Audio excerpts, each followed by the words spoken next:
Sementara itu di rombongan khilafah, sahabat Malik kembali protes terhadap Malik karena telah menjual Yusuf. Dia bercerita tentang keanehan yang terjadi saat mereka bertemu Yusuf.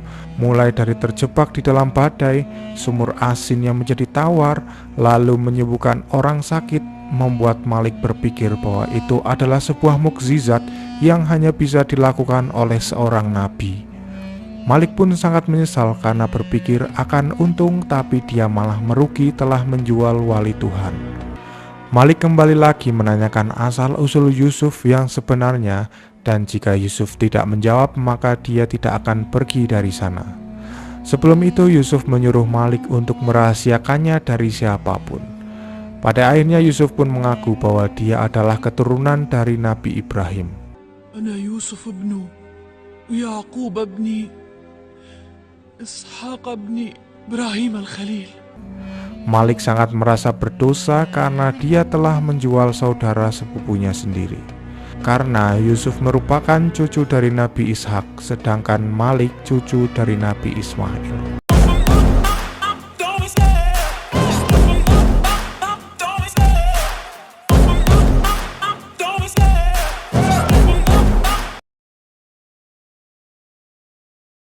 Saat Potifar dan Zulaiha sedang makan siang, mereka sangat menikmati hidangannya dan menanyakan kepada Gulliver apa yang membuat hidangan itu begitu lezat tak seperti biasanya.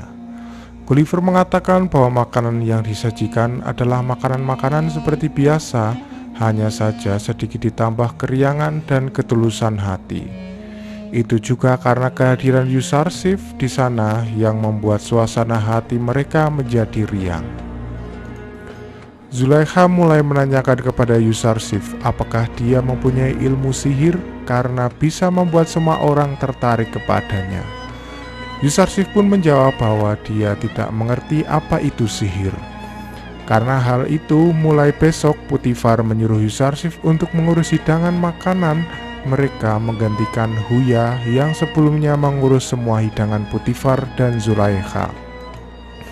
Hal tersebut membuat Huya merasa kesal dengan keputusan Potifar itu, karena sebelum kehadiran Yusarsif, dialah orang yang selalu menghidangkan makanan mereka.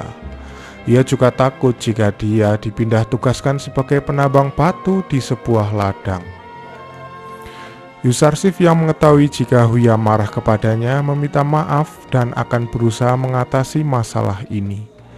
Sementara itu petinggi kuil di istana menemui Zulaiha dan mengungkapkan keresahannya tentang kehadiran Yusarsif yang ikut campur dalam urusan istana dan menganggap dia adalah musuh bagi Dewa Amun. Tapi Zulaiha mengungkapkan bahwa Yusarsif hanyalah seorang bocah yang belum mengerti para dewa dan kuil. Dia juga meminta petinggi kuil itu untuk berbicara dengan Potifar tentang masalah ini. Petinggi kuil itu langsung mengungkapkan kepada Potifar bahwa Yusarsif telah membuat malu para pendeta saat membagi jatah makanan kemarin. Gulliver langsung mengatakan bahwa Yusarsif hanya membagikan jatah makanan sesuai daftar yang telah diberikan. Dia malah merasa heran kenapa 5 penghuni kuil harus mengambil jatah untuk 20 orang. Potifar pun juga mulai menyindir para pendeta yang memiliki perut tambun, sedangkan penghuni istana lain memiliki tubuh yang sangat kurus. Dia juga membandingkan para pendeta dengan pelayan lain, bahwa para pelayan bekerja keras untuk Amun, sedangkan para pendeta tidak pernah memeras keringatnya sedikit pun demi dewa mereka. Hal itu yang membuat semua pendeta memiliki perut yang sangat gemuk. Sindiran itu membuat sang pendeta marah dan berniat akan melaporkannya kepada pendeta tertinggi kuil Amun, yaitu Anik Mahu.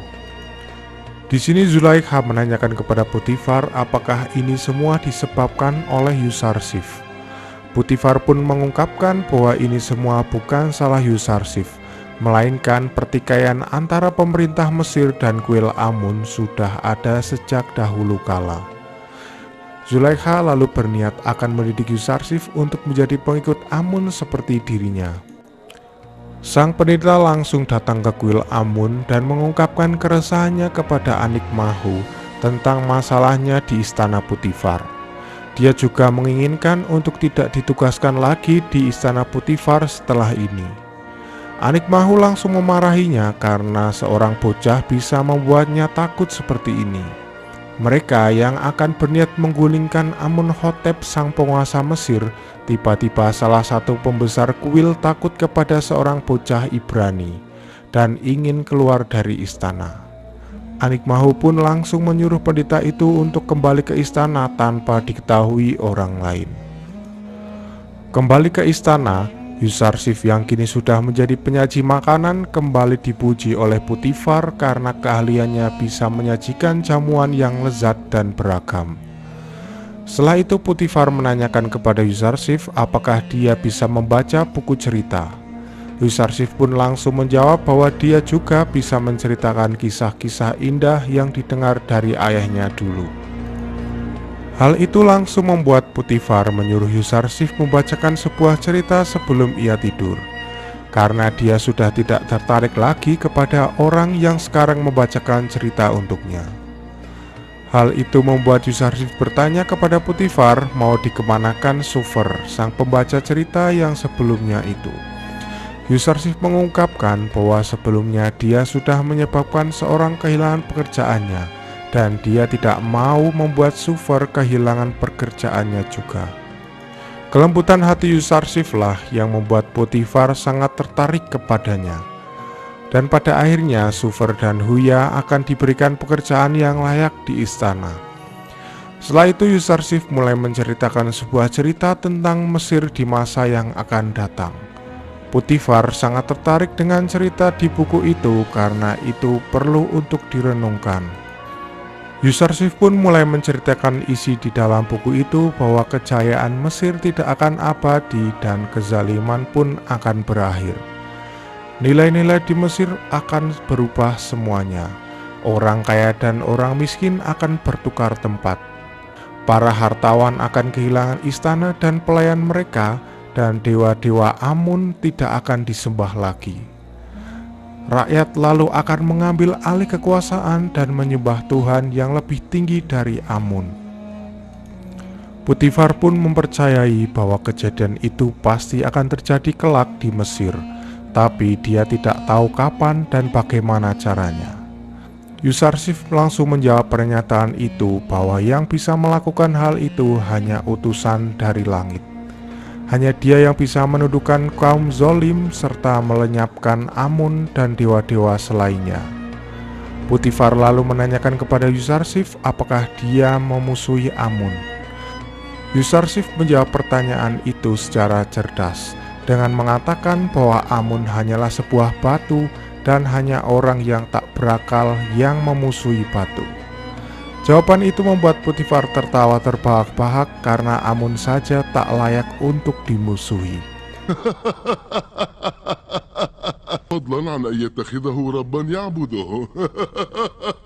Potifar lalu memperingatkan Yusarsif untuk tidak menampakkan keyakinannya di hadapan orang lain, khususnya kepada Zulaiha yang penyembah fanatik Amun.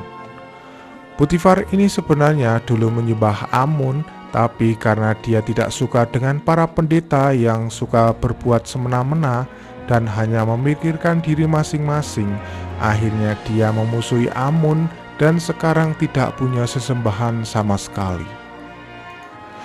Setelah itu Yusarsif berdoa kepada Allah agar Allah memberikan hidayah kepada Potifar, Zulaiha, Mimisabu, Kulifer, dan semua orang di istana ini.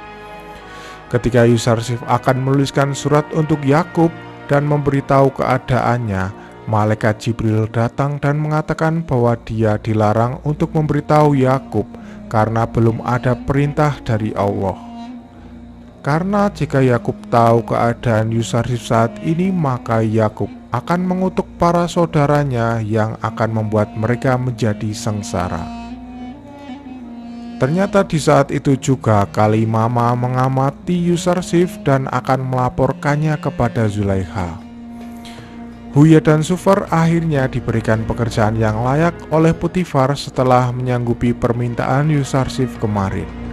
Hal itu membuat Yusarsif akhirnya lega karena mereka berdua tidak ditempatkan di tambang batu. Sementara itu Nabi Yakub yang masih mencari keberadaan Yusuf menyambangi makam istrinya Rahil. Di sana dia didatangi oleh malaikat Israel yang mengatakan bahwa Yusuf masih hidup dan berita tentang kematiannya hanya kebohongan belaka. Karena malaikat Israel tidak bertemu dengan Yusuf di dunia orang mati. Yakub lalu menanyakan di mana keberadaannya saat ini. Israel pun tidak tahu keberadaannya karena dia hanya mengetahui berita dari dunia orang-orang mati. Setelah sampai di rumah, Yakub kembali menanyakan kepada anak-anaknya apa yang sebenarnya terjadi kepada Yusuf. Mereka pun masih saja tidak mau mengaku yang sebenarnya terjadi. Karena Yehuda ingin tahu apa yang barusan terjadi, dia menanyakannya kepada Benyamin. Benyamin lalu menjelaskan bahwa ayahnya baru saja bertemu dengan malaikat maut Israel dan diberitahu bahwa Yusuf masih hidup. Mereka lalu masih kebingungan karena menurut mereka seharusnya jika Yusuf sudah tidak ada, maka merekalah yang disayang oleh ayahnya. Tapi malah sekarang Benyaminlah yang menjadi pengganti Yusuf.